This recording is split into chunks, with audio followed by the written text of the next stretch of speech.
Hello student, अस्सलाम वालेकुम बेटा, कैसे हैं सब? खुश। अच्छा, जो प्रीवियस लेक्चर था उसमें हमने मोमेंटम का लॉ ऑफ कंजर्वेशन कंप्लीट किया, ठीक है। अच्छा, आज के बाद हम आते हैं फ्रिक्शन पे। फ्रिक्शन है क्या, फ्रिक्शन किस तरह से प्रोड्यूस्ड होती है, या फ्रिक्शन के टाइप कितने हैं, बहुत सारी बातें हैं जो कि फ्रिक्शन से रिलेटेड हम डिस्कस करेंगे, ठीक है। अच्छा, बिल्कुल स्टार्ट से ही हम लेते हैं इन चीज़ को ना, कि फ्रिक्शन का बड़ा सादा मतलब ये होता है the opposition to the motion of body, ठीक है।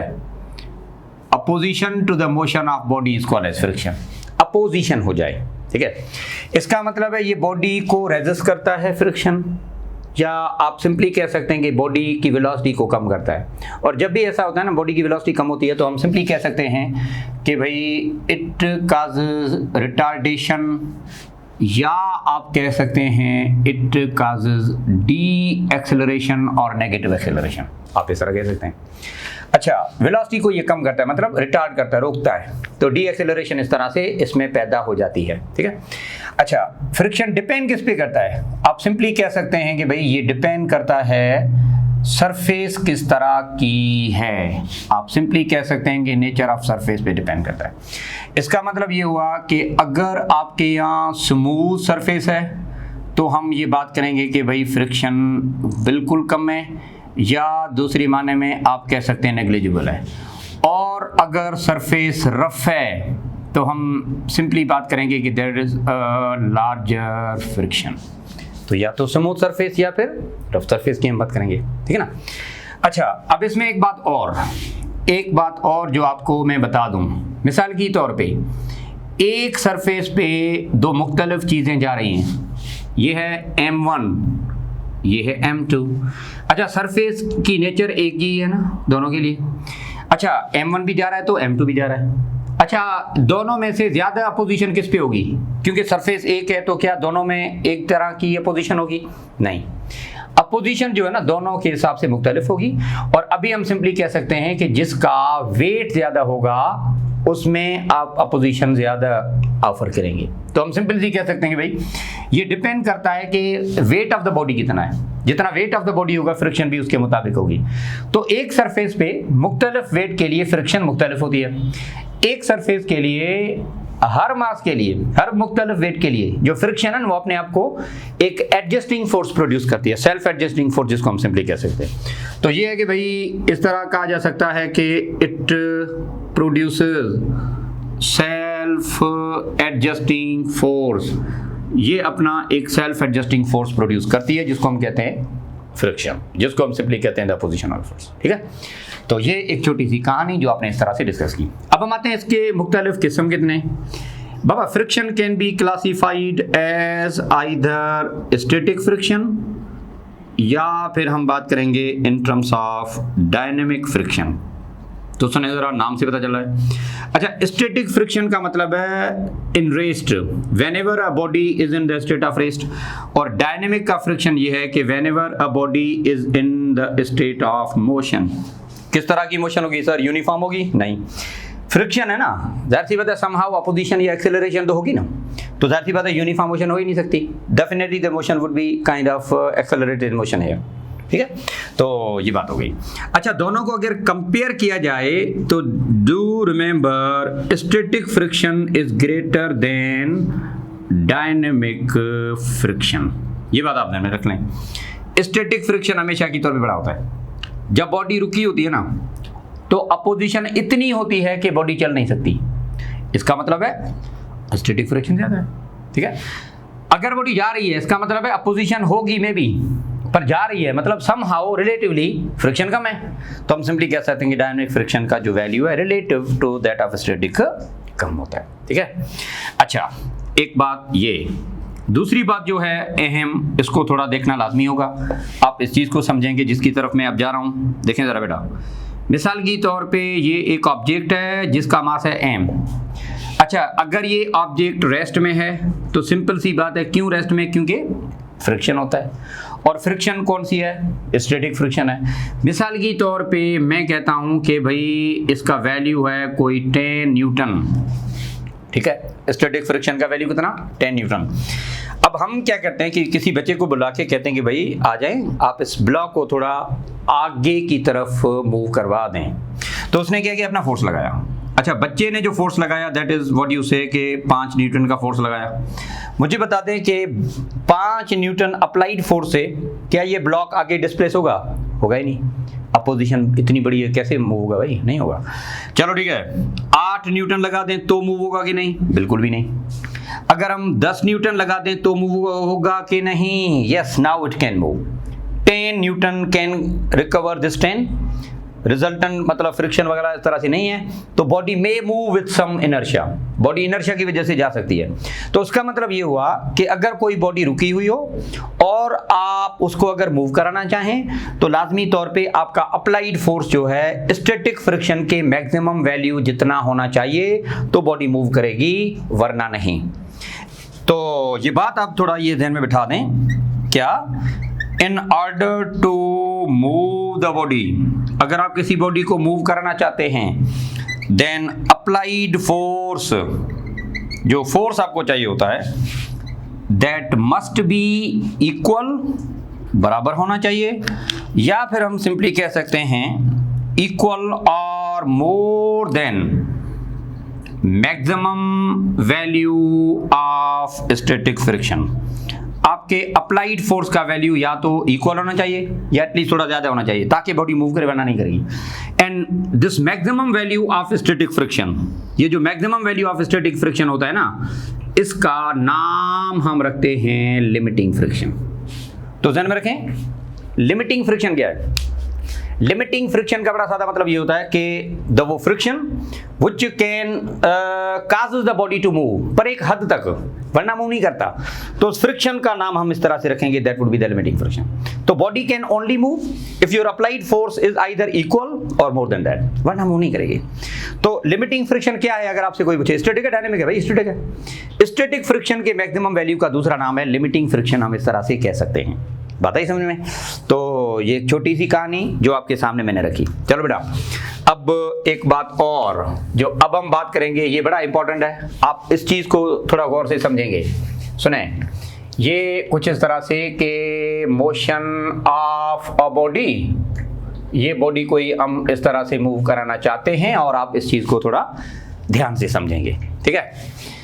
अच्छा देखिए जरा बेटा, मिसाल की तौर पे ये है एक प्लेन, एक सरफेस और एक ऑब्जेक्ट यहाँ पे मौजूद है। ये बॉडी रेस्ट में है, मतलब रुकी है। अच्छा, how many forces are acting? Resultant force 0 है, पर फिर भी हम कहेंगे कि भाई जो जमीन है, अर्थ है, उसका फोर्स डाउनवर्ड होता है, W=mg, और जो सरफेस पे रखा है उसका अपना नॉर्मल फोर्स भी होता है जिसको हम बोलते हैं नॉर्मलिएशन।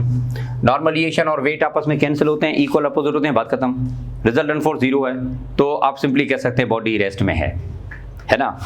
चलो ठीक है, करना ये चाह रहे हैं हम कि भाई हम इस बॉडी को मूव कराना चाहते हैं, तो क्या करना पड़ेगा? अप्लाइड फोर्स होना चाहिए, आपने फोर्स अप्लाई करना पड़ेगा, धक्का देना होगा। ये आपका फोर्स किसके बराबर हो जाना चाहिए? ये आप सिंपली कह सकते हैं कि हर मास या हर मुख्तलिफ वेट के लिए मुख्तलिफ होगा, पर ये आप ध्यान में बिठा दें कि लिमिटिंग फ्रिक्शन जितना या उससे ज्यादा होना चाहिए, है ना?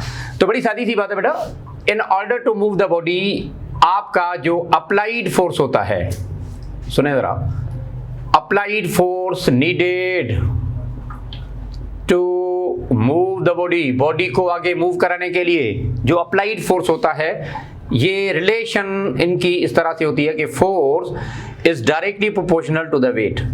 जितना बड़ा वेट होगा उतना ज्यादा धक्का देना पड़ेगा।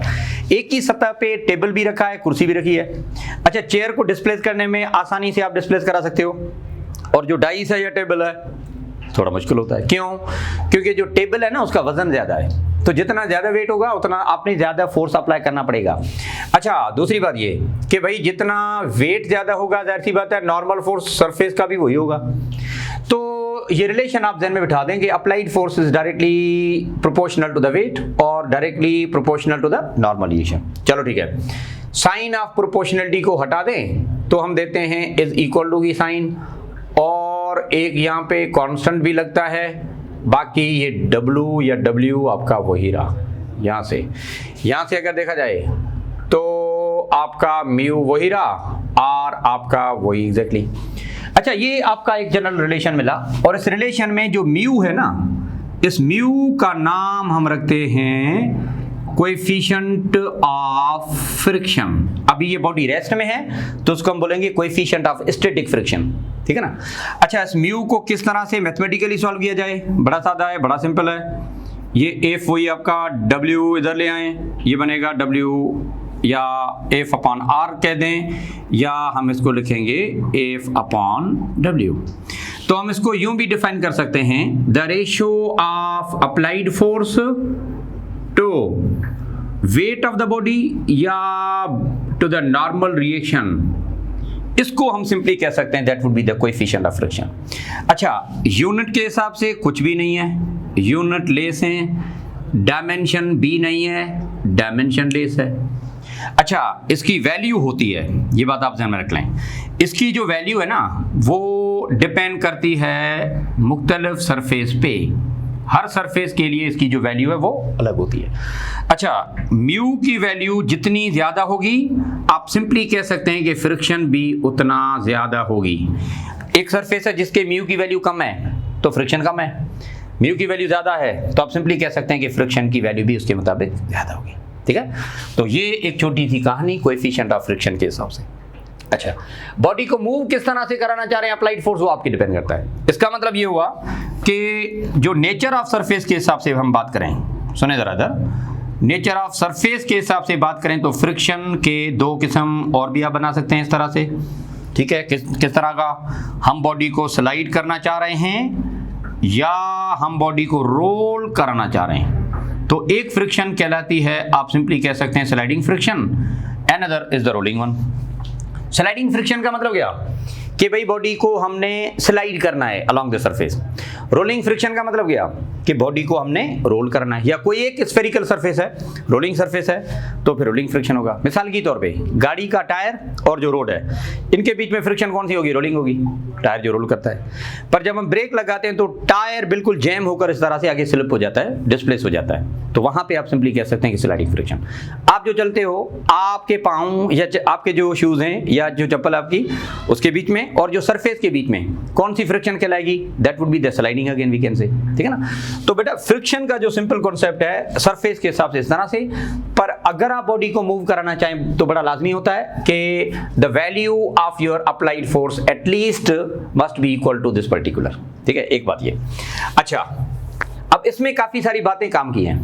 अभी मैंने आपको बताया कि भाई देखें जरा, in order to move the body, अभी मैंने आपको बताया क्या कि अप्लाइड फोर्स लाजमी तौर पे किसके बराबर हो जाना चाहिए? लिमिटिंग फ्रिक्शन के बराबर हो जाना चाहिए। अगर अप्लाइड फोर्स और लिमिटिंग फ्रिक्शन बराबर होंगे तो काम होगा, वरना नहीं होगा। ऐसे है ना, अभी आपने जो पढ़ा। चलो बेटा, अप्लाइड फोर्स क्या है? F बराबर किसके होना चाहिए? लिमिटिंग फ्रिक्शन के।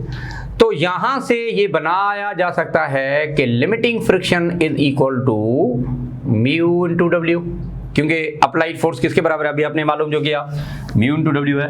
अच्छा, और यहां से आप ये लिख सकते हो म्यू आपका वही, डब्ल्यू मतलब mg। तो हम कह सकते हैं कि whenever we want to move the body, तो जो लिमिटिंग फ्रिक्शन होती है उस लिमिटिंग फ्रिक्शन को मैथमेटिकली हम इस तरह से लिख सकते हैं। ये बड़ा सिंपल है। और ये तो हो गया क्या, ये फार्मूला या ये एक्सप्रेशन किस चीज का है बेटा? Do remember that is all about limiting friction, हो गया। अच्छा, अब इसमें से एक बात और है, F is equal to ma, ये म्यू mg रहने दें, ठीक है। अच्छा, m और m हो जाएगा cancel, a is equal to mu g मिला आपको। ये क्या है? एक्सेलरेशन है। ये कौन सी एक्सेलरेशन है? फ्रिक्शन की वजह से, और फ्रिक्शन की वजह से जो एक्सेलरेशन है उसको हम क्या कहते हैं? रिटार्डेशन है ना। तो इसके लिए हम ये बात करेंगे भाई, ये वो एक्सेलरेशन है that is acceleration produced due to friction. Friction की वजह से जो एक्सेलरेशन पैदा होती है उसका जनरल फार्मूला ये है, ठीक है। अच्छा, अब इसमें अगर बॉडी जा रही है तो क्या होगा? थोड़ा इस पे बात हो जाए, सुने जरा इधर।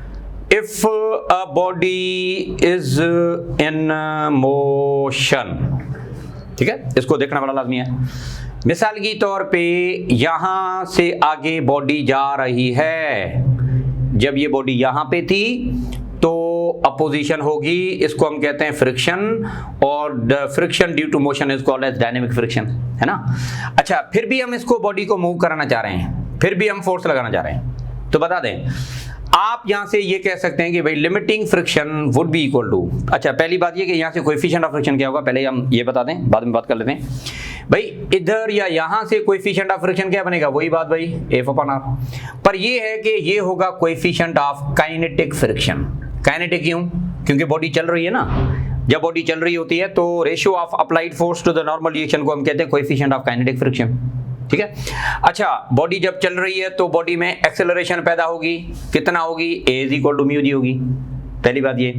अच्छा, अगर बॉडी ये जा रही है, मिसाल की तौर पे सुनो जरा, इसकी कोई ना कोई इनिशियल वेलोसिटी है, अच्छा आगे जा रही है, आफ्टर टाइम t इसकी फाइनल वेलोसिटी क्या होगी, मिसाल की तौर पे अगर पूछा जाए तो बड़ा सिंपल है, आप यहां से कर सकते हैं Vf = Vi प्लस AT होता है ना, तो यहां पे आप सिंपली A की जगह म्यू जी लिखें, T आपका वही। ये क्या है, speed of body at any instant on the rough surface, speed आप इस तरह से मालूम कर सकते हैं अगर कोएफिशिएंट ऑफ फ्रिक्शन गिवन है तो। चलो ठीक है। अच्छा, how much distance is covered by the body before it comes to rest, ये भी आप बता सकते हैं इस तरह से। किस तरह से?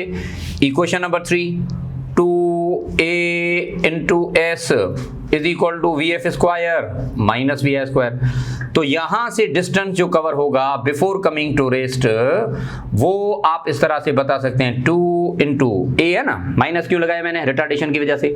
अब ये माइनस इस माइनस के साथ कैंसिल होगा, वरना 2a सामने ले आए, डिवाइड होगा इस तरह से। a बराबर क्या है, μg के बराबर है, और जो डिस्टेंस कवर्ड है वो आपने मालूम करना है। तो distance covered by the body before coming to rest, उसका जनरल फार्मूला ये है। तो यहां से हम सिंपली कह सकते हैं that is the distance covered by block और by the body before coming to rest. जो जनरल कैरेक्टरिस्टिक है, ये जनरल फार्मूला है, वो इस तरह से आप बता सकते हैं। तो बड़ा सिंपल है यार, कोई कंफ्यूजन नहीं है। सारी इक्वेशन, सारे फार्मूला जो आपने यहाँ पे इस्तेमाल किए स्टैटिक के थे, और यहाँ पे अभी हम बात करें किसकी, डायनेमिक की। तो डायनेमिक फ्रिक्शन की आप इस तरह से बात कर सकते हैं, ठीक है। अच्छा, अब इन दोनों की हमने कुछ MCQs करने, उसके बाद हम आगे चलते हैं। तो आप इस चीज को थोड़ा नोट कर लें, हम इसके चंद MCQs भी करते हैं।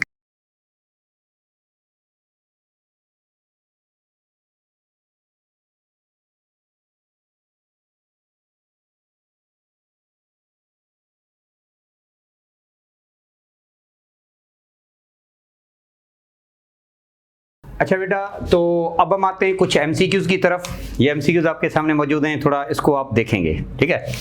अच्छा, पहला वाला MCQs देखिए जरा। A block of mass 10 kilogram is placed on the table having coefficient of friction 0.2। कितना कोएफिशिएंट ऑफ फ्रिक्शन है, 0.2 है। अच्छा, आगे जरा देखें, हम फिर क्या करते हैं, ये जो ब्लॉक आपने इधर रखा है ना, दोबारा से डायग्राम में बना के आपको बता दूं, that is the block of 10 kilogram, ठीक है। अब ये जब रखा हुआ है इस तरह से, तो जाहिर सी बात है लिमिटिंग फ्रिक्शन होगा, है ना। अच्छा, जो लिमिटिंग फ्रिक्शन होगा इसका ये है F = μmg। अब सबसे पहले ये करेंगे, इसका μmg मतलब लिमिटिंग फ्रिक्शन मालूम कर दें कि कितना लिमिटिंग फ्रिक्शन इसका बनेगा, ये तो मालूम करें। अच्छा, म्यू कितना है, 0.2, मास कितना है 10, जी आप राउंड ऑफ करके 10 ले लें, तो इट वुड बी 2 × 10 = 20 न्यूटन। इसका मतलब है अपोजिशन या जो लिमिटिंग फ्रिक्शन है ये आपको 20 न्यूटन आपके यहाँ मौजूद है। अच्छा, आगे पढ़ें सवाल को ना। अच्छा, when 15 Newton force is applied, आप 15 न्यूटन का फोर्स अप्लाई कर दें, 15 न्यूटन का आपने यहाँ से फोर्स अप्लाई किया। अच्छा देखिए, अपोजिशन कितनी है 20, अप्लाइड फोर्स कितना है 15। बॉडी मूव ही नहीं करेगी भाई, जब बॉडी मूव ही नहीं करेगी तो हम सिंपली इस तरह से कह सकते हैं कि देयर वुड बी नथिंग, क्योंकि applied force is less than friction, so body does not move.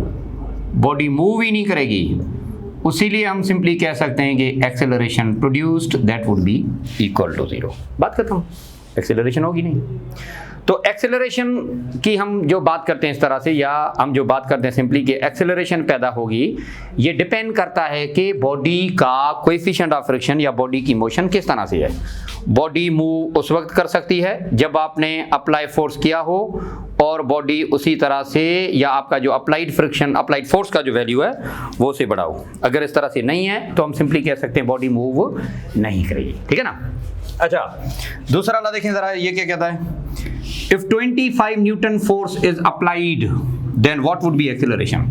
देखें, वही ब्लॉक है आप जिसकी बात करते हो, एग्जैक्टली वही ब्लॉक है, ठीक है। Opposition offered to the motion कितना है, मतलब जो लिमिटिंग फ्रिक्शन है उसकी वैल्यू कितनी है, 20 न्यूटन वही है, क्योंकि आपने जो ऊपर से डेटा लिया था, डेटा एग्जैक्टली वही है, तो डेटा वही है। अच्छा, अब आप बता दें कि अप्लाई फोर्स आपने कितना किया। Now you know applied force is 25 Newton. अब देखें, जो अप्लाइड फोर्स है ये बड़ा है कि नहीं, applied force is greater then limiting friction, इसका मतलब है अब तो बॉडी मूव करेगी। अच्छा, बॉडी कितने फोर्स के साथ मूव करेगी, जो रिजल्टेंट होगा उसके साथ मूव करेगी।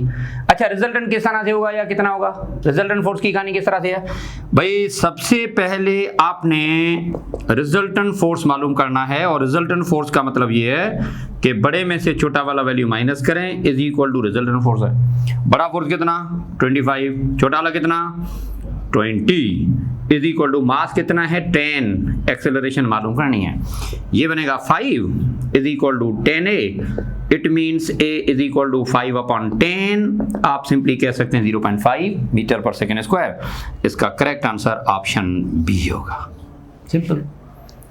अच्छा, तो इन दोनों एमसीक्यूज करने का मेरा सादा मतलब ये था कि भाई बॉडी मूव कर सकती है अगर आपका अप्लाइड फोर्स बड़ा होगा, तो अगर नहीं होगा अप्लाइड फोर्स बड़ा तो बॉडी मूव नहीं करेगी।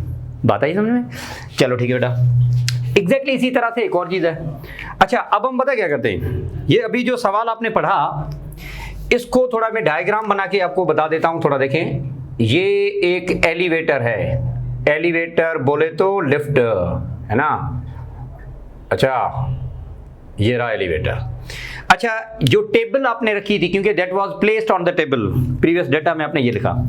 अभी क्या है पता है, ये टेबल हमने क्या है कि यहाँ सिंपल सरफेस या जमीन से उठा के हमने किसी एलिवेटर में रख दिया, और ये जो ब्लॉक पड़ा है वो ये रहा आपका। अभी पता क्या है, एलिवेटर ऊपर जा रहा है या नीचे जा रहा है, मतलब इस तरह की कहानी है, ठीक है। तो अब जो बात होगी उस पर हम थोड़ा देखना दें। अच्छा, the table is placed in an elevator, मतलब ये वो टेबल है जिसके ऊपर आपने ब्लॉक रखा था, जो पहले आपने डिस्क्रिप्शन दी वही, which is ascending with acceleration of 2, मतलब ये एलिवेटर ऊपर जा रहा है एक एक्सेलरेशन के साथ, ठीक है। तो जाहिर सी बात है हर चीज अंदर वो भी जाएगी, और हमने वाज़े तौर पे ये पढ़ा हुआ है कि एलिवेटर अगर ऊपर जाएगा तो बॉडी का वेट या जो भी चीजें अंदर होंगी उन सब का वेट बढ़ेगा ना, तो सिंपल सी बात है वेट बढ़ेंगे। चलो ठीक है। अच्छा, कितना वेट होगा हर चीज का, हम सिंपली कह सकते हैं कि नेट एक्सेलरेशन कितनी होगी, पहला ये बता दो, छोड़ें इसको। आप मुझे सिंपली बता दें कि whenever frame of reference is ascending, या जब आप ऊपर जा रहे होते हैं तो एक्सेलरेशन कितनी होगी, नेट एक्सेलरेशन क्या होती है, बढ़ती है कम होती है, बढ़ती है, तो हम सिंपली कह सकते हैं इट वुड बी a+e। तो जाहिर सी बात है अब जो बात होगी वो अलग होगी। अब बता क्या है कि what would B limiting friction of the surface, limiting friction पूछ रहा है। अच्छा बेटा, लिमिटिंग फ्रिक्शन का फार्मूला वही आपका म्यू एम जी, याद है ना, पर यहां पे होगा म्यू वही आपका एम वही, पर g+a होगा। सर ये g+a क्यों, देखा ना यार, फ्रेम ऊपर जा रहा है ना, और हमने वाज़े तौर पे वेट के टॉपिक में पढ़ा है कि व्हेनेवर बॉडी इज असेंडिंग तो जो नेट एक्सेलरेशन प्रोड्यूस्ड होती है that would B g+a, do remember. तो अब आपने इस तरह से ये बात करनी पड़ेगी, ठीक है। अच्छा, म्यू कितना 0.2, वही जो आपने पहले पढ़ा। मास कितना 10 किलोग्राम, जी कितना 10, और एक्सेलरेशन 2 है, ये बनेगा सिंपली 2, 10 और +2 इट प्रोड्यूसेस 12, ये बनेंगे 24 न्यूटन। अब जो लिमिटिंग फ्रिक्शन होगी दैट वुड बी 24 न्यूटन। इसका correct answer third option C होगा। अभी जो लिमिटिंग फ्रिक्शन है वो ये होगी। एलिवेटर जब रुका हुआ था ना तो लिमिटिंग फ्रिक्शन थी 20, पर अभी एलिवेटर ऊपर जा रहा है ना तो नेट एक्सेलरेशन अलग है, तो आप सिंपली कह सकते हैं कि नेट फोर्स भी अलग होगा, नेट वेट अलग होगा, तो जाहिर सी बात है नेट या लिमिटिंग फ्रिक्शन की वैल्यू भी मुख्तलिफ होगी। बड़ा सिंपल है, आप ऐसे कह सकते हैं। ठीक है, चले ठीक है। तो ये सारे के सारे समझाने का मेरा मतलब था लिमिटिंग फ्रिक्शन समझाना को। ठीक है, अच्छा एक बात और, a car starts from rest, बड़ा सिंपल है, initial velocity would be equal to 0 and moves on a surface having coefficient of friction is this one, mu की वैल्यू गिवन है। स्पीड इसकी 2 सेकंड के बाद क्या होगी, बड़ा सिंपल है, इंस्टेंटेनियस वैल्यू, क्योंकि स्पीड मतलब क्या, वेलोसिटी फाइनल, इनिशियल 0 है, final velocity after any time t। आप कैसे मालूम कर सकते हैं, इसके लिए देखें जरा, instantaneous speed after time t, इसका बड़ा सिंपल तरीकेकार है, vf is equal to v plus at, ये जो अभी मैंने थोड़ी देर पहले बता भी दिया आपको। बहरहाल this can be simplified further, a is equal to mu g है, t आपका वही रहा आपका t। ठीक है, अच्छा अब कुछ भी नहीं करना, इनिशियल वेलोसिटी की वैल्यू 0 है। अच्छा म्यू मतलब कोएफिशिएंट ऑफ फ्रिक्शन, ये रहा आपका, g का वैल्यू 10 है, और आपका जो टाइम है वो कितना, इट वुड बी 2। अच्छा तो 0.3 इंटू 10 3 2 आर 6, तो स्पीड वुड बी 6 मीटर पर सेकेंड, सेकेंड ऑप्शन भी सही होगा।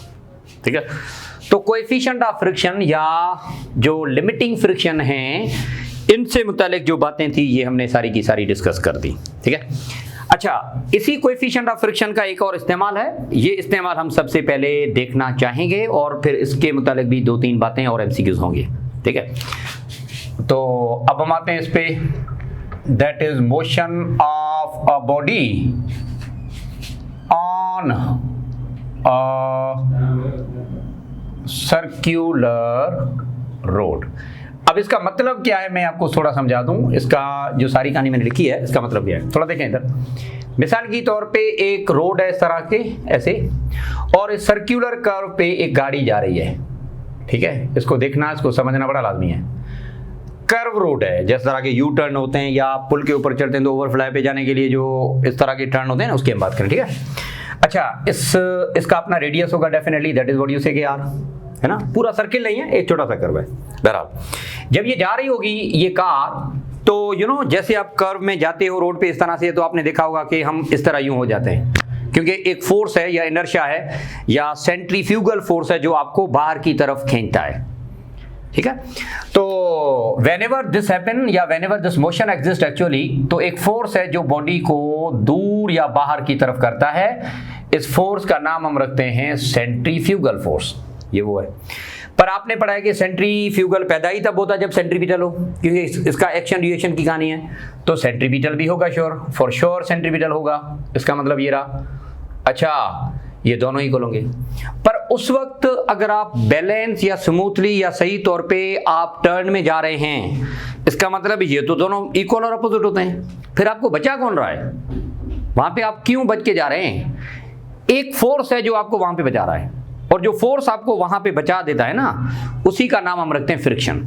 जो फ्रिक्शन है वो कहां पे होता है? Between the tyre and the road. ये जो फ्रिक्शन है ना, ये आपके फेवर में है, ये आपको बचा रहा है। अगर आप सही तौर पे जा रहे हैं, इसका मतलब है फ्रिक्शन आपकी मदद कर रहा है। अगर आप फ्रिक्शन को अंडर एस्टिमेट करोगे और अगर आप तेज जाओगे तो कुछ भी हो सकता है बेटा। तो do remember, when a car is moving on the circular track, then centripetal centrifugal तो हो गया, पर अभी आपको बचा जो रहा है, आपको जो सेफ्टी कर रहा है ना, वो फ्रिक्शन है, that exactly exist between the tyre of the car and the road. ठीक है, अब इसमें चंद बातें हैं मैं आपसे करना चाहूंगा, इसमें कुछ केसेस हैं।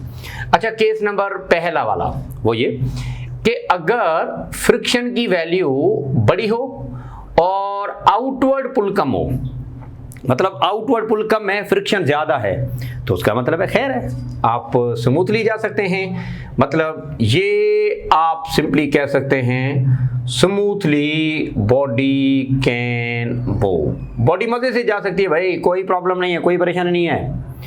अच्छा भला अगर फ्रिक्शन की वैल्यू ज्यादा हो जाए तो ये हो गया, चलो अगर फ्रिक्शन की वैल्यू कम हो जाए तो आपको बचाने वाला कम हो जाए और आपको बाहर की तरफ ले जाना वाला बड़ा हो जाए, तो यू नो क्या हो सकता है, इमरजेंसी वार्ड में सीधा, मतलब आप ये अपने मोशन को खो देंगे, आप अनस्टेबल हो जाएंगे, पता नहीं कहीं जहाँ पे इस तरह से गिर जाएंगे ना। तो बड़ा सादा है, सिंपल है कि you can not survive in this way, आप इस तरह से मोशन नहीं कर सकते, मुमकिन ही नहीं है। तो आप सिंपली कह सकते हैं बॉडी बिकम्स अनस्टेबल, ठीक है, बॉडी अनस्टेबल हो जाएगी और कुछ भी हो सकता है। तो यूं नहीं जाएं, आप गाड़ी को तेज नहीं चलाएं, क्योंकि जितना तेज चलाएंगे mv²/r सेंट्रीपिटल बढ़ेगा, सेंट्रीपिटल बढ़ेगा तो फ्रिक्शन कम हुई, फ्रिक्शन कम हुई तो आपको रोकने वाला कोई नहीं होगा, मतलब कुछ भी हो सकता है, ठीक है। एक हद तक आप जा सकते हैं, वो हद ये है if F is equal to AFC, अगर फ्रिक्शन की वैल्यू और आउटवर्ड पुल दोनों बराबर हो जाए। अब ये मैक्सिमम लिमिट, इस मैक्सिमम लिमिट तक अलाउ है, मतलब ये भी आप सिंपली कह सकते हैं body can move smoothly, still body can move smoothly, पर ये मैक्सिमम लिमिट है, इससे ज्यादा नहीं, बहुत हुआ, इससे ज्यादा नहीं, ठीक है। तो देखिए इधर बेटा, सेंट्रीपिट अपना जो फ्रिक्शन है वो क्या होता है, mu mg, limiting friction, dynamic friction जो भी, अभी बॉडी जा रही है तो डायनेमिक फ्रिक्शन होगा। अच्छा, FC क्या है, mv²/r है। अब ये m को उड़ा दें, v अपना r सामने ले आए, तो v² बराबर हो जाएगा μgr। This means v is equal to radical में μgr। इसको हम पता क्या कहते हैं, that is the maximum speed. आप गाड़ी को जो चला रहे हो ना, वो इतनी मैक्सिमम स्पीड के साथ जा सकते हैं, क्योंकि ये कंडीशन से आया है ना आपको। तो बड़ा सिंपल है बेटा, इसके लिए हम बात क्या करेंगे, ये मैक्सिमम स्पीड होती है, maximum speed of body to move smoothly, maximum ये है, इससे ज्यादा नहीं हो सकता। अगर ये हो क्या, अगर ये वेलोसिटी ग्रेटर देन हो जाए μgr से, अगर आपकी वेलोसिटी μgr के वैल्यू से ज्यादा हो गई ना, इसका मतलब है कुछ भी हो सकता है बेटा, आप गाड़ी को सही तौर पे चला नहीं सकेंगे, अनस्टेबल हो जाएंगे, एक्सीडेंट हो जाएगा। लेकिन अगर इसकी वैल्यू कम है, μgr से कम है, इसका मतलब है आप बड़े अच्छे इंसान हैं, है ना। यू टर्न पे आमतौर पे क्या होता है, बाइक होती है, बड़ी गाड़ी होती है, हम स्लो करके निकालते हैं, मजे से निकालते हैं इंसानों की तरह, तेज नहीं निकालते, क्योंकि तेज चले आपको पता है कुछ भी हो सकता है। तो ये वैल्यू है ना मैक्सिमम, इससे ज्यादा नहीं आना, कुछ भी हो सकता है बेटा, that is the limit you can move actually. आप आमतौर पे जो ड्राइव करते हो या राइडिंग करते हो, वो इस तरह करते हो, usually we do follow this particular. तो ये एक छोटी सी कहानी, आप सिंपली कह सकते हैं whenever you follow the circular track. तो इसको नोट कर लें, इसी से रिलेटेड एक MCQs भी करते हैं, और आखिरी जो चीज इसमें वो भी मैं आपको बता दूं, ठीक है।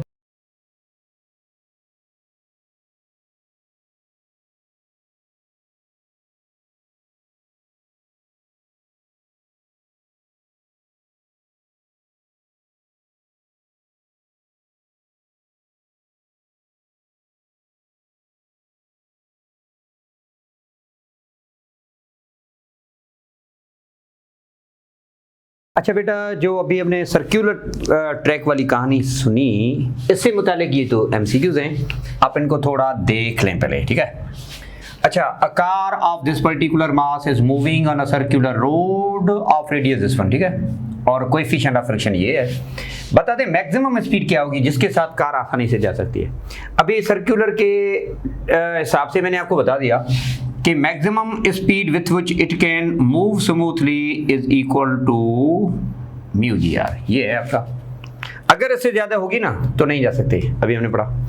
तो कुछ भी नहीं है, आपने सिंपल इसमें वैल्यू सब्सटीट्यूट करने पड़ेंगे। अच्छा, what is value of mu, 0.4, जी का वैल्यू 10 ले लें, रेडियस क्या है 30 है, ठीक है। तो इट वुड बी 0.4 इंटू 10 4 बनेंगे, और ये मल्टीप्लाई करें 120 बनेगा। अच्छा, 121 इसके करीब है, और वो परफेक्ट स्क्वायर है जिसका रेडिकल बनता है 11। अब 120 थोड़ा कम है, तो रेडिकल 10 पॉइंट समथिंग, लेकिन 11 के करीब बनेगा, है ना। तो तकरीबन all the most it would be 10.8 और 10.9 समथिंग, जो अवेलेबल ऑप्शन है उसमें से आप बता सकते हैं। तो जो मैक्सिमम स्पीड है जिसके साथ ये गाड़ी जा सकती है वो 10.84 मीटर पर सेकेंड होगा। इसका करेक्ट आंसर ये है, ठीक है। अच्छा, बिल्कुल उसी तरह से यही स्टेटमेंट, वही बातें, पर एक नई चीज है। बोला कि speed of the car with which it can move smoothly, मतलब कौन सी वो वेलोसिटी है जो कि पॉसिबल है स्मूथ जाने के लिए। अच्छा, मैक्सिमम की लिमिट कितनी है ये बता दें। What is maximum limit? Maximum limit is 10.84, ये पॉसिबल है। अच्छा, तो मैक्सिमम से ऊपर जो वैल्यू है वो बिल्कुल पॉसिबल नहीं है, क्योंकि अगर आपकी वेलोसिटी मैक्सिमम वेलोसिटी या 10.84 से ज़्यादा होगी तो आउटवर्ड पुल ज़्यादा होगी, और वो ये आप सिंपली कह सकते हैं कि बॉडी किसी भी तरह से मूव नहीं कर सकती, वो तो मुमकिन ही नहीं है। पर 10.84 से कम वैल्यू जो भी होंगे ये सारे पॉसिबल हैं। Car can move with 9.84, car can move with 7 point something, car can move with 2.84। अच्छा, हर एक पर्टिकुलर वेलोसिटी से जा सकता है। कम वेलोसिटी हो मतलब 10.84 से कम जो भी हो सारे पॉसिबल हैं। ये वाला बिल्कुल पॉसिबल है। अच्छा, ये वाला बिल्कुल पॉसिबल है, डी वाला बिल्कुल पॉसिबल है, पर सी पॉसिबल नहीं है। इसका मतलब है कि सी के अलावा सारे पॉसिबल हैं। तो इस एमसीक्यू का करेक्ट आंसर होगा ऑप्शन ई। तो डू रिमेंबर बेटा, every value of velocity is exactly possible which is less than or equal to this particular। सारे वैल्यू v मैक्सिमम के बराबर हो या उनसे कम हो। आप गाड़ी को चला सकते हैं, मेरी मर्जी में गाड़ी को स्लो चलाऊं तेज चलाऊं, मेरी मर्जी ना। ज्यादा तेज चलाऊंगा तो नतीजा मुझे पता है, लेकिन कम चलाऊंगा तो हम जा सकते हैं ना मतलब सर्कुलर ट्रैक पे। तो बड़ा सिंपल है, ये बातें आप इस तरह से कह सकते हैं। That's it. अच्छा, अभी ये सर्कुलर ट्रैक की कहानी भी हो गई। अब हम आते हैं नेक्स्ट पे, जो आखिरी है इसका, वो है खास तौर पे फ्लूइड फ्रिक्शन। अब ये फ्लूइड फ्रिक्शन किस तरह से होता है इसको हम थोड़ा देखना चाहते हैं, देख लेते हैं, जो कि बाज़ दफ़ा विस्कस ड्रैग के नाम से भी पहचाना जाता है। अब ये मुसीबत क्या है इसको देखना समझना बड़ा लाजमी होगा, ठीक है।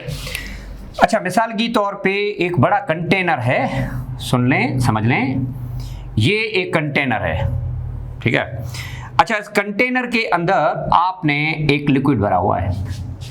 अब आपने ये नोट किया होगा कि किसी भी पानी में, लिक्विड में, अगर आप जोर से इस तरह से अपने हाथ को मूव करेंगे ना, तो आपने देखा होगा कि समथिंग और some opposition is offered to your motion as well. आपको या आपके लिए एक मुखालफत आपके हाथ पे महसूस आप लोग करते हो, वो आप सिंपली कह सकते हैं फ्लूइड फ्रिक्शन है। अच्छा, विस्कस ड्रैग भी हम इसको कहते हैं। विस्कस ये मतलब विस्कोसिटी की पुल।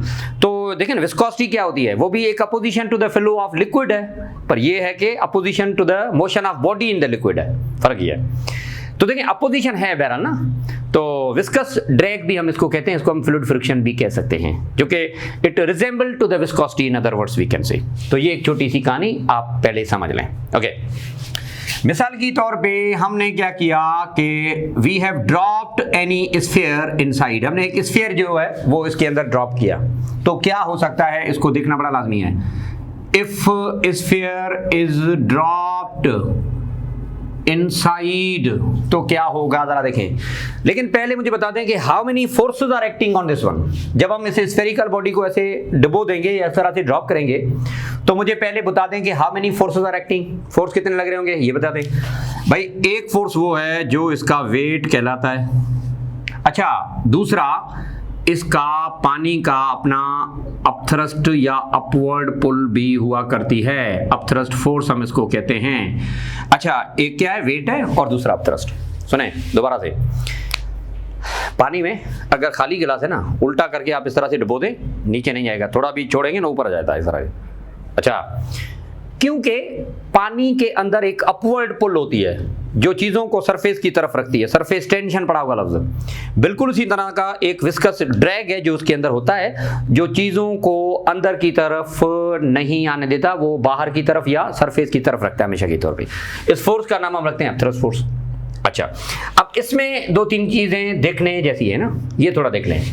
मिसाल की तौर पे अब इसमें मुख्तलिफ पॉसिबिलिटी है। अगर हम ये कहें कि अगर वेट बड़ा हो और अपथ्रस्ट कम हो, तो सुने, वेट बड़ा मतलब डाउनवर्ड पुल ज्यादा है, अपवर्ड पुल कम है, तो आप मुझे बता दें रिजल्टेंट फोर्स क्या होगा।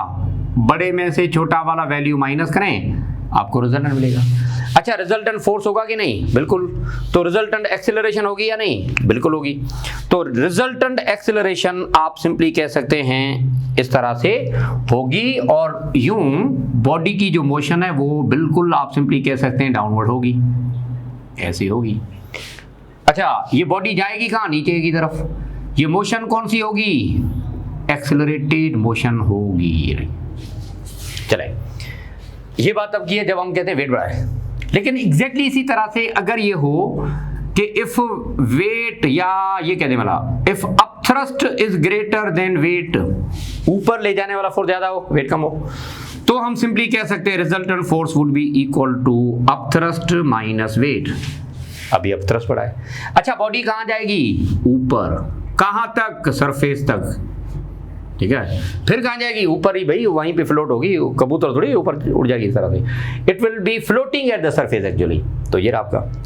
अच्छा, मोशन कौन सी होगी? ये भी एक्सेलरेटेड। क्यों? क्योंकि रिजल्टेंट फोर्स है, नेट फोर्स है, तो जो मोशन बनेगी इस तरह से आप सिंपली कह सकते हैं एक्सेलरेटेड मोशन होगी। केस नंबर 2 की आपने इस तरह से बात की। चलें, अगर ऐसा हो कि भाई वेट और अपथ्रस्ट बराबर हो जाए तो नहीं, रिजल्टेंट फोर्स फिर तो 0 होगा भाई। बराबर हो गए तो रिजल्टेंट 0 ना। सर अब बॉडी कहां जाएगी? ऊपर, नीचे, क्या जाएगी, या वहीं पे रुकी रहेगी? देखें, ऐसा नहीं है। अभी ये मार्कर रुका क्यों है? क्योंकि सपोर्ट है, ठीक है, या पहले से रेस्ट में था, रेस्ट में हो गया। लेकिन ये जो बॉल आपने जैसे थ्रो किया, तो आपने इस बॉल को एक इनर्शिया की प्रॉपर्टी दे दी। Now the ball possesses inertia. अच्छा, इनर्शिया की वजह से ये नीचे जा रहा था, अचानक से, अच्छा पहली फुर्सत में वेट बढ़ा था तो नीचे गया। आहिस्ता आहिस्ता वेट और अपथ्रस्ट आपस में बराबर हो गए। जब ये बराबर हो जाएंगे ना, फिर भी आप सिंपली कह सकते हैं कि बॉडी नीचे जाएगी। इक्वल हो गए सर, नीचे क्यों जाएगी? क्योंकि a body in motion will continue to move. Block या बॉल पहले जा रहा था, a body is in motion, और अचानक से upthrust weight cancel. If sum of all the force acting on body is equal to 0, then a body in motion will continue to move. Newton का पहला law आपको क्या कहता है? ये तो कहता है बेटा कि अगर कोई बॉडी जा रही है और अचानक से sum of all the force 0 हो जाए, तो moving body will continue to move according to inertia. तो हम सिंपली ये कहेंगे कि भाई अभी ये बॉडी जाएगी नीचे, पर ये बॉडी की जो मोशन होगी that would be uniform motion. तो do remember, the body moves uniformly in accordance, किसी के मुताबिक हम सिंपली कह सकते हैं Newton first law of motion के मुताबिक। अच्छा, जिस यूनिफॉर्म वेलोसिटी से जा रही होगी, इस यूनिफॉर्म वेलोसिटी का दूसरा नाम है टर्मिनल वेलोसिटी। सुने, कौन सा? Terminal velocity. टर्मिनल की डिक्शनरी मीनिंग है फाइनल, ये वो वाला नहीं है भाई। वाई एक्सिस पे जो यूनिफॉर्म वेलोसिटी होती है उसको टर्मिनल कहते हैं, वो ये थी। क्योंकि वेट और अपथ्रस्ट जब बराबर हो गए तो यूनिफॉर्मली ये नीचे जा रहा था ना, इसी वेलोसिटी का नाम है टर्मिनल। अच्छा, दूसरा मिसाल है पैराट्रूपर, पैराशूटर जो होता है, जब वो ऊपर से आता है ना, जब उसका अम्ब्रेला खुलेगा, छोटा छतरी जो होता है उसका, तो पता क्या, वेट उसको नीचे ले आने में मदद करता है, तो एयर रेजिस्टेंस उसको ऊपर ले जाती है। अभी वो एक्सेलरेटेड मोशन में नीचे है क्योंकि वेट बड़ा है। आहिस्ता आहिस्ता वेट और अपथ्रस्ट आपस में एक दूसरे को क्या करेंगे? बैलेंस करेंगे, और बैलेंस हो जाने के बाद ये पैराट्रूपर कहां जाएगा? नीचे आ जाएगा। अब जिस वेलोसिटी के साथ ये नीचे आ रहा है, ये वेलोसिटी भी आप कह सकते हैं टर्मिनल। तो यूनिफॉर्म वेलोसिटी वाई एक्सिस पे जो होती है उसका नाम टर्मिनल है, एक्स एक्सिस वाली नहीं। अ car is moving with uniform velocity, sir इसको हम टर्मिनल कह सकते हैं? नहीं, तो क्योंकि वाई एक्सिस के हिसाब से बात करते हैं, ठीक है। तो ये टर्मिनल वेलोसिटी की जो कहानी है, ये डायनेमिक इक्विलिब्रियम में होता है, लेकिन अलोंग वाई एक्सिस। अच्छा, इस केस में जो बॉडी आ रही होती है in uniform body, in uniform motion, जो सुने, the body move with a balance force, एक बैलेंस फोर्स के साथ मूव हो रही होती है, जिसको हम लिखते हैं F is equal to 6 pi eta R into V। ये बैलेंस फोर्स हमें किसने बताया? स्टोक्स साइंटिस्ट ने बताया, और उसी लिए हम सिंपली कह सकते हैं this is called as Stokes law. अच्छा, इस स्टोक्स लॉ में R क्या है? रेडियस ऑफ स्फीयर है। R क्या है बेटा? रेडियस ऑफ स्फीयर है। अच्छा, ये ईटा क्या है? ये कोएफिशिएंट ऑफ विस्कोसिटी है। अच्छा, V क्या है? यूनिफॉर्म वेलोसिटी, या इसको हम सिंपली कह सकते हैं कौन सी वेलोसिटी? Terminal velocity. अच्छा, यहां से ईटा क्या बनेगा? सुने, ईटा वुड बी इक्वल टू, सारा कुछ इधर ले आए, 6 पाई R इंटू V। तो यूनिट बना ले भले आप, न्यूटन इसका यूनिट है, 6 पाई छोड़ दे नंबर है, R मतलब मीटर है, स्पीड मीटर पर सेकेंड होती है, तो न्यूटन आपका वही metre metre metre square, second ऊपर ले जाएं तो उसका यूनिट ये बनेगा। डायमेंशन क्या बनेगा बता सकते हैं आप इस तरह से, न्यूटन मतलब mLT⁻², second T, metre square का मतलब L स्क्वायर, एक L कैंसिल होगा, एक T भी कैंसिल होगा, बचेगा क्या m, L ऊपर ले जाएं L इनवर्स T⁻⁻1, तो कोएफिशिएंट ऑफ विस्कोसिटी का डायमेंशन ये होता है, आपने बना दिया। ठीक है, तो ये छोटी सी कहानी आप में ध्यान में रखनी पड़ेगी। अच्छा, पहला वाला जो केस है, जो बॉडी नीचे चली जाती है ना, ये हम इस्तेमाल करते हैं किसमें से, that is exactly used for denser material, जिनकी डेंसिटी ज्यादा होती है उनके लिए ये केस इस्तेमाल है, वो डूब जाते हैं, जो डेंसर होते हैं वो डूब जाते हैं। और जो दूसरा वाला केस है किसके लिए हम इस्तेमाल करेंगे, do remember that is used for less denser material, जिनकी डेंसिटी कम होती है। ठीक है, सुने जरा दोबारा से, डेंसिटी ज्यादा का मतलब क्या, वो रिजिड इनसाइड, अंदरूनी तौर पे वो रिजिड ज्यादा होते हैं, उनके जो इंटरमॉलिक्यूलर या मॉलिक्यूल्स हैं वो आपस में स्ट्रांगली बॉन्डेड होते हैं, क्योंकि इनका जो, अगर ये स्ट्रांगली बॉन्डेड है तो वॉल्यूम इसका क्या होगा, कम होगा। अच्छा, density is inversely proportional to the volume, अगर ये वॉल्यूम कम होगा, सुने जरा बेटा, तो इसका जो सरफेस रेशियो है वो भी कम होगा, और सरफेस रेशियो अगर कम होगा तो अपथ्रस्ट कम लगेगा, और अगर अपथ्रस्ट कम लगेगा तो वेट बड़ा होगा, और वेट बड़ा होगा तो ये डूब जाता है। उसीलिए आमतौर पे जो पिन होती है ना, पिन डेंसर है वो पानी में डूब जाएगी, पर जो लेस डेंसर है, लेस डेंसर की कहानी क्या है, दोबारा से सुने जरा, ये जो 9 मॉलिक्यूल मैंने बना लिए, अब मैं क्या करता हूं, ये 9 मॉलिक्यूल थोड़े दूर करके रखता हूं, क्योंकि ये वो सॉलिड है जिनके इंटरमॉलिक्यूलर फोर्सेस कमजोर हो जाने की वजह से ये मॉलिक्यूल थोड़ा दूर है। अगर ये मॉलिक्यूल दूर हैं तो इनका वॉल्यूम ऑक्यूपाइड बड़ा है, और वॉल्यूम और डेंसिटी इनवर्स है आपस में, जितना वॉल्यूम ज्यादा डेंसिटी कम, उसीलिए मैंने नाम रखा लेस डेंसर। पहली बात ये, और दूसरी बात ये कि जितना वॉल्यूम ज्यादा ऑक्यूपाई करेंगे उतना यहाँ पे सरफेस रेशियो बड़ा होगा। सुने जरा, सरफेस रेशियो बड़ा है, और जितना सरफेस रेशियो बड़ा होगा आप सिंपली कह सकते हैं उतना अपथ्रस्ट ज्यादा लगेगा, और जितना अपथ्रस्ट ज्यादा लगेगा तो ये चीजें ऊपर जाती हैं। उसीलिए हम कह सकते हैं कि जो लेस डेंसर हैं वो कभी भी पानी में नहीं डूबते, जो बर्फ है आमतौर पर आइस है। अच्छा, it never sink inside, it will remain floating on the surface. जो चीजें डेंसर होती हैं वो डूब जाती हैं क्योंकि उनका सरफेस रेशियो कम होता है, उनकी डेंसिटी ज्यादा होती है, वॉल्यूम कम तो डेंसिटी ज्यादा होगी। अच्छा, जो लेस डेंसर होते हैं उनका सरफेस रेशियो बड़ा होता है, वॉल्यूम बड़ा तो डेंसिटी कम, तो वो आप सिंपली कह सकते हैं पानी में नहीं डूबती। तो ये छोटी सी कहानी आपने फ्लूइड फ्रिक्शन में पढ़ी, और ये सारा कुछ आपका हो गया। तो फ्रिक्शन का टॉपिक बिल्कुल खत्म। ठीक है, इंशाल्लाह ताला आपका जो कमिंग लेक्चर है बेटा, उसमें हम बात करेंगे आखिरी टॉपिक इस चैप्टर का, that is would be the motion along incline plane. So that would be discuss इंशाल्लाह in the next class. Thank you very much, खुश रहें।